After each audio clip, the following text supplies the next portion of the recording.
Good morning, students. I Ghanshyam Daya, PGT Biology, KV number 1 Bikaner. Today, we will learn a new topic, pollen pistil interaction and double fertilization. You know very well about the pollen pistil interaction, which we studied in our previous class.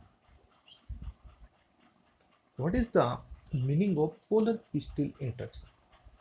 Pollen pistil interaction, it is the process in which all the event take place in which deposition of the pollen grain on the stigma until pollen tubes enter the ovules are together referred as pollen pistil interaction. यानी pollen land जो grain है उसके stigma के land होने से लेकर उसके ovule तक पहुंचने की जो कंप्लीटली प्रोसेस है उसको हम पोलन पिस्टिल इंटरेक्शन के नाम से now recognisation of compatible pollen. Recognisation of the compatible मतलब का मतलब होता है कि कौन सा जो पोलन है वो कॉम्पेटिबल्स है. आपको पता होगा स्टिग्मा पोलन ग्रेन और स्टिग्मा में एक कॉम्पेटिबल और नॉन कॉम्पेटिबल रिएक्शंस होती है. यानी जो पोलन ग्रेन कॉम्पेटिबल्स होता है, जो राइट होता है वही एंटर करता है, वही पॉलन ट्यूब बनती है. इसके अलावा जितने भी पॉलन ग्रेन्स होते हैं वो रिजेक्ट हो जाते हैं. The pollination does not guarantee the transfer of right type of pollen grain to the right type of the stigma. The pistil accept the right type of pollen grain and promote the post-fertilization event leading to the fertilization. The pistil has the ability to recognize the pollen whether it is compatible or incompatible. यानी pistil के अंदर ऐसी capacity होती है, it can recognise that the pollen grain are compatible or incompatible. If it is the right type of pollen, then stigma allow to the pollen to the germinate. Pollen tube बनेगी. अगर if it is wrong, then stigma reject the pollen, preventing germination. किसी भी type का कोई germination नहीं होगा. The acceptance or rejection is the result of interaction between the chemical compound of pollen and those of stigma. यानी उस pollen का accept करना या रिजेक्ट करना इस बात पे डिपेंड करता है कि पोलन और स्टिग्मा के बीच में एक कॉम्पेटिबल और नॉन कॉम्पेटिबल रिएक्शंस होती है जो कि केमिकल पे बेस्ड होती है. उसके आधार पर उसको रिजेक्ट किया जाता है या उसको एक्सेप्ट किया जाता है. Now pollen germination and development of male gametophytes. Compatible pollen start germinating on the stigma. जैसे ही आपको लगा कि ये कॉम्पेटिबल है यानी ये राइट टाइप का पोलन है, वो जर्मिनेट होना स्टार्ट हो जाता है स्टिग्मा पे. Intine membrane of pollen grow out through one of the germ pore as pollen tube. अब आपको पता होगा कि जो पोलन ट्यूब पोलन ग्रेन होता है उसमें दो मेम्ब्रेन होती है, एक इंटाइन और ऊपर वाली होती है एक्साइन. एक्साइन में जो छेद होते हैं उनको बोलते हैं जर्म पोर. अब क्या होगा, जो इंटाइन मेम्ब्रेन से जर्म पोर के रूप में पोलन ट्यूब बाहर की तरफ निकलेगी. The content of pollen move into the pollen tubes in tube nucleus. जो ट्यूब न्यूक्लियस है, जो पोलन ट्यूब है, उसमें ट्यूब न्यूक्लियस में दो टाइप के न्यूक्लियस आपको देखने को मिलेंगे. क्योंकि आपको पता होगा पोलन ग्रेन में दो टाइप की सेल्स होती है, एक vegetative cell and another is the generative cell. Vegetative cell and generative cell, कुछ एक सेल में generative cell are further divided and form two male gamete. Pollen tube grows through the tissue of the stigma and style and reach the ovary. ऊपर से होते हुए, stigma से होते हुए, स्टाइल से होते हुए वो ओवरी तक पहुंचती है. अब आप इस डायग्राम से अच्छी तरह से समझ सकते हैं कि ये पोलन लैंड हुए हैं, ये पोलन लैंड हुआ, और फिर पोलन लैंड होने के बाद पोलन ट्यूब जर्मिनेट हुई, एंटाइल से होती हुई, ये स्टाइल से होती हुई ओव्यूल तक पहुंचती है। तो इसमें कंप्लीटली प्रोसेस को बोलते हैं interaction, pollen pistol interaction.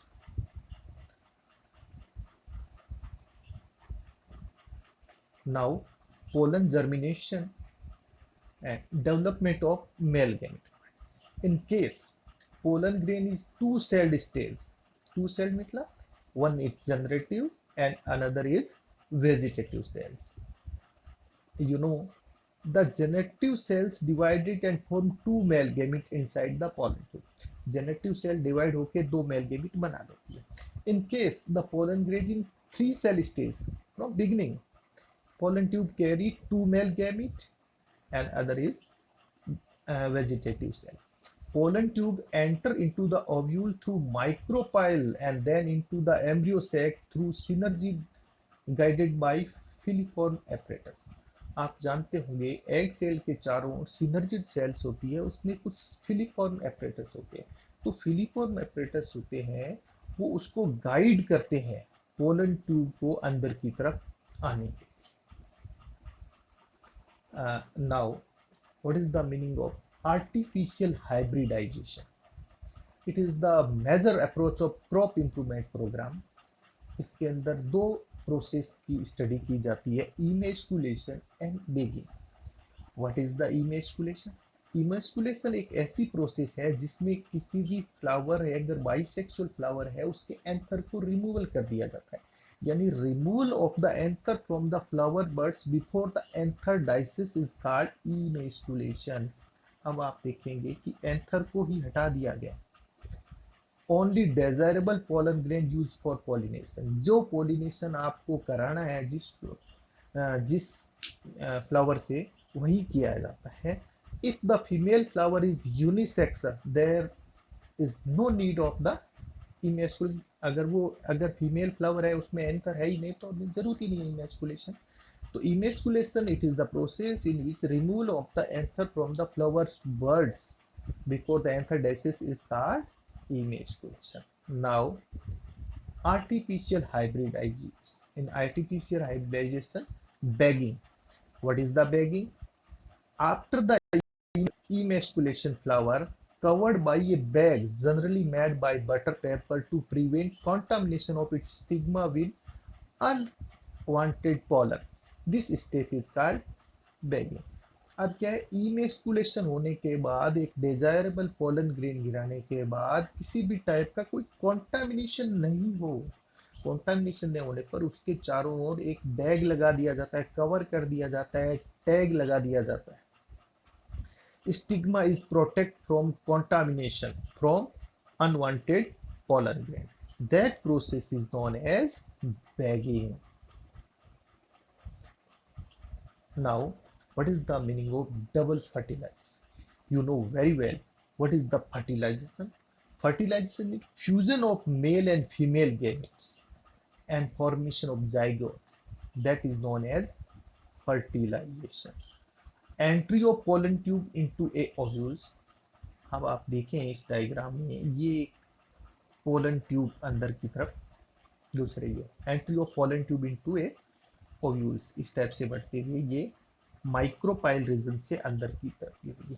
After entering in one of the synergid, pollen tube release two male gamete into the cytoplasm of the synergid. Pollen tube enter करेगी तो उसके दो मेल गेमिट्स हैं, उनको वो सिनर्जिड सेल के साइटोप्लाज्म के अंदर छोड़ देती है। आप देखेंगे एक आगे की तरफ वेजिटेटिव सेल है जो कि पोलन ट्यूब बनाती है, और पीछे की तरफ से ये आपको दो मेल गेमिट दिख रहे होंगे। तो ये मेल गेमिट है, ये फ्यूज होंगे। Discharge of gametes into the synergid, you know very well, that is the pollen tubes. In red color you can easily see, in red color you easily see two male gamete. In you can see in green color they are synergic, In one synergid cell, two male gametes are discharged. इसमें से एक जो male gamete है वो fuse हो जाएगा egg cell के साथ, और एक जो है वो बीच की जो सेंटर सेल के साथ फ्यूज होगा पोलर सेल के साथ. ओके, तो discharge of gametes into the synergid, इसमें एक सेल हेल्प करती है, फुल्ली फॉर्म सेल जो सिनर्जिट के साथ होती है, जो कि पोलन ट्यूब को गाइड करती है. Now a further diagram you can easily see, that is the pollen tubes. You can easily see in this diagram. This is the enlarged diagram, that is the pollen tubes, and you can easily see two male gametes. One male gamete is fused to egg cell and another is fused to polar nuclei.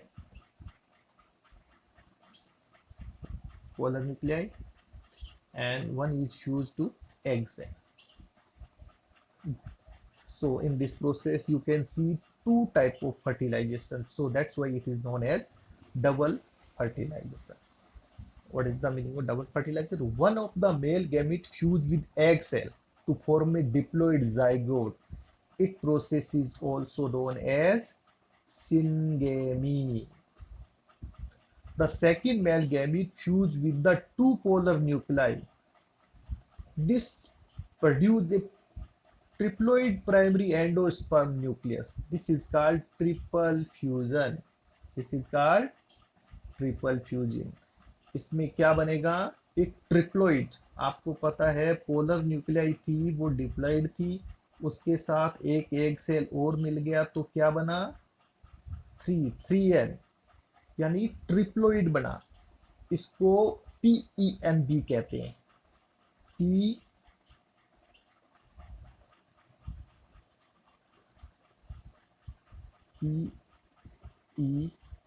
PEN, primary endosperm nucleus. Since two type of fusion, syngamy and triple fusion, take place in the embryo sac, so that's why this phenomena is termed as double fertilization. A new term, what is the endosperm? The central cell after triple fusion become primary endosperm cell and develop into the endosperm.